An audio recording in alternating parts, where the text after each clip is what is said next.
नमस्कार मित्रांनो, रेसिपी कट्टामध्ये तुम्हा सर्वांचे खूप खूप स्वागत आहे। आज आपण विदर्भात सर्वात जास्त बनवली जाणारी मिरची भाजी बनवूया, तेही एकदम भंडारात बनवतात तशीच। चला तर मग रेसिपी बनवायला सुरुवात करूया। व्हिडिओ कुठेही स्किप न करता शेवटपर्यंत नक्की बघा। बघा, सर्वप्रथम भाजीसाठी एक कांदा घेतलेला आहे, हिरवी मिरची घेतलेली आहे, खोबरं, आंबट सुका आणि पालक आणि एक टोमॅटो घेतलेला आहे। नंतर गॅस पेटवून घ्यायचा आहे आणि गॅसवर ठेवायचा आहे एक कुकर। तर कुकरमध्ये आपल्याला सर्वात आधी पाणी घालायचं आहे। भाजी शिजेपर्यंत पुरेल इतपतच पाणी घालायचं आहे। नंतर त्यामध्ये एक भांडं ठेवायचं आहे। इथं कुकरचं किंवा कोणतेही भांडं ठेवलं तरी चालेल भाजी शिजवायसाठी। आणि अर्धी वाटी मी इथं तुरीची डाळ स्वच्छ धुवून घेतलेली आहे।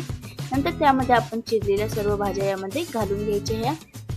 आता इथे आंबट सुका आणि पालक घातलेला आहे। आंबट सुक्याचं प्रमाण जर एक जुडीचं असेल तर अर्धी जुडी तुम्ही इथे पालकाची घाला। तर ह्या सर्व भाज्या टाकून यामध्ये वरून पाणी घालायचं आहे। इथे मी 2 ग्लास पाणी घातलेलं आहे। आता ही भाजी थोडी पातळच असते म्हणून पाणी थोडीशी एक्स्ट्रा घातलं तरी चालेल।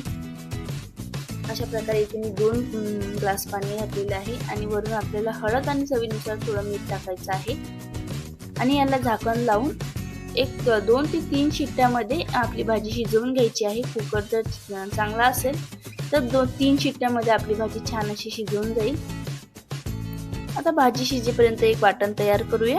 त्याच्यासाठी मिक्सरच्या भांड्यामध्ये लसूण घ्यायचं आहे, हिरवी मिरची घ्यायची आहे आणि कोथिंबीर घ्यायची, अद्रक घ्यायचं आहे आणि जिरं घ्यायचं आहे आणि याचं एक वाटण तयार करून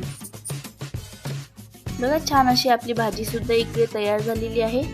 अशा प्रकारे आपली भाजी छान शिजलेली आहे। याला छान असं मिक्स करून घ्यायचं आहे, एका रवीनं फिरवून घ्यायचं आहे, एकजीव करायचं आहे पूर्ण भाज्या। आपल्याला डाळ अशी एकदम बारीक करून घ्यायची आहे। आता आपण भाजीला फोडणी देऊया। त्याच्यासाठी गॅसवर आधीच कढई छान अशी गरम करून घेतलेली आहे। त्यामध्ये तेल टाकूया।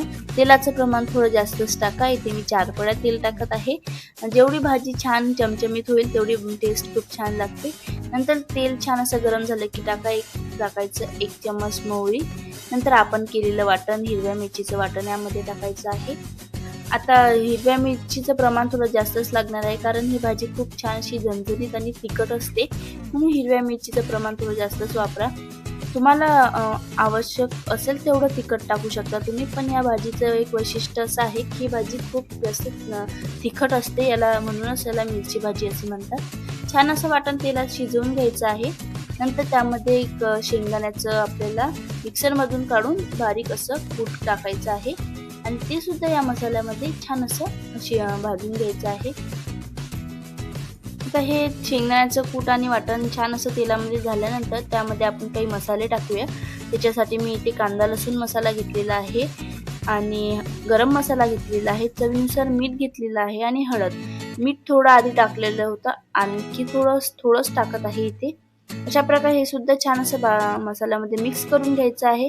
नंतर यावरून आपल्याला थोडंसं पाणी टाकायचं आहे मसाला छान असा शिजवून घेण्यासाठी आणि हा सुद्धा मसाला आपल्याला एक 2 ते 3 मिनिट छान असा कट येईपर्यंत शिजवून घ्यायचा आहे। लो फ्लेमवर शिजवायचा आहे। अशा प्रकारे छान असा आपला मसाला छान झालेला आहे। बघा, छान असा मसाला शिजवून झालेला आहे आपला। पुन्हा एकदा छान असं फिरवून घ्यायचं आहे। नंतर यामध्ये आपण शिजवलेली छानशी भाजी यामध्ये टाकून द्यायची। सर्व भाजी त्यामध्ये टाकायची आहे। अशा प्रकारे ही भाजी खूप जास्त प्रमाणात पातळ असते, याला आपण भाकरी सोबत सुद्धा खाऊ शकतो किंवा बट्ट्या असल्या तर खूपच छान। जास्तीत जास्त विदर्भात ही भाजी बट्टी सोबतच खाल्ली जाते आणि भाकरी सोबत खाल्ली जाते आहे। इथे मी 2 ग्लास पाणी टाकत आहे। ही भाजी जास्त प्रमाणात पातळ, तुम्हाला जेवढी पातळ पाहिजे तेवढं तुम्ही यामध्ये पाणी घालू शकता। बघा, इथे मी 2 ते 2.5 ग्लास पाणी घातलेलं आहे आणि अशी कन्सिस्टन्सी ठेवलेली आहे। आता ही भाजी आपल्याला उकळी येईपर्यंत शिजवून घ्यायची आहे। छान अशी उकळी आलेली आहे आपल्या भाजीला। वरून आपण कोथिंबीर टाकूया आणि आपली भाजी छान अशी तयार झालेली आहे। एका उकळीमध्ये आपली भाजी छान अशी शिजून जाणार आहे। बघा, आपली भाजी छान अशी बनवून तयार झालेली आहे। एकदम भंडाऱ्यात बनवतात तशीच भाजी आपली बनलेली आहे. एकदा अशा प्रकारे मिरची भाजी तुम्ही घरी नक्की बनवून बघा. जर रेसिपी आवडली असेल तर कमेंटमध्ये नक्की सांगा.